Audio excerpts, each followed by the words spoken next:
Hello everyone, দেখতেই পাচ্ছ জামাই ষষ্ঠী তো স্টিলের প্লেটের উপরে কলা পাতা দিয়ে থালা আনা হয়নি ওই জন্য। আর এই যে লবণ দেওয়া হয়ে গেছে প্রথমেই, গোটা আলু দুটো বেগুন ভাজা, তারপরে এই দুটো বেগুন ভাজা গোটা, তারপরে দিয়ে দেবো একটু আজকে দামি চালের ভাত, সরু চালের, সরু চালের, রোজই তো এমনি চাল খাওয়া হয়। আমাদের তো আর জামাই ষষ্ঠীতে নেমন্তন্ন নেই কোথাও, বাপের বাড়ি নেই আসলে, ওই জন্য ষষ্ঠীও নেই, তাই আমরা ঘরেই খাচ্ছি বন্ধুরা।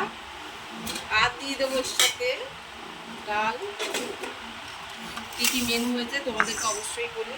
ছোট ছোট বাটির মধ্যে মাটির বাটি ছিল, এবারে কিছু কিনতেই হয়নি, জাস্ট কলা পাতাগুলো এনেছি, এনে সাজিয়ে দিয়েছি। করেছি টক ডাল, আমি করেছি। হ্যাঁ আমিই করেছি। আর এই যে টক ডাল, আমরা দিয়ে টক ডাল। কী কী আছে সবই বলছি। আর আছে এটা কি দেওয়া হচ্ছে দেখা যাক। ইলিশ ভাপা, কালারটা দেখো, জাস্ট দারুণ কালার, খুব সুন্দর, দারুণ হয়েছে। এগুলো ইলিশ ভাপা। নেক্সট প্লেটে কি আসবে অবশ্যই দেখাবো কি আছে।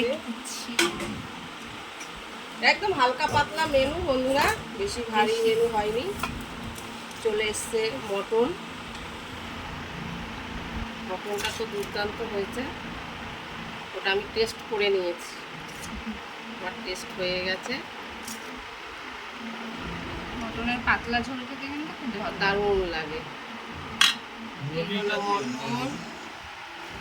মটন কিছু খোঁজা যাবে না। আর দিয়ে দেবো শেষ পাতে খাওয়ার জন্যে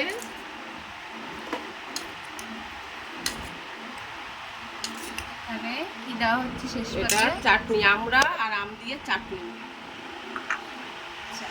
সাজানোটা উল্টো পাল্টা হয়ে গেছে, যাই হোক বন্ধুরা। আগে ডাল, তারপরে মাছ। আমি এদিকে দেখিয়ে দিচ্ছি, এই যে শসা, পেঁয়াজ, টমেটো, মানে একটা স্যালাড রেডি করা হয়েছে। আর এখানে দেওয়া হচ্ছে এই যে আম, তালের শাঁস একটাই ছাড়িয়েছি, আরও রয়েছে। আর আছে এই যে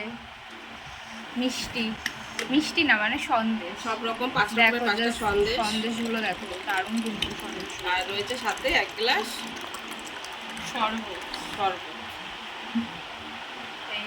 এই যে পাঁপড় ভেজে রাখা হয়েছে, প্লাস্টিকের হয়েছে যাতে নেতিয়ে যাবে, তো তাই জন্য শরবত এগুলো সাজিয়ে দিলাম, সেটাই বানিয়ে রেখেছিলাম আগে। শরবত এটা দেওয়া হলো আমার কর্তাকে।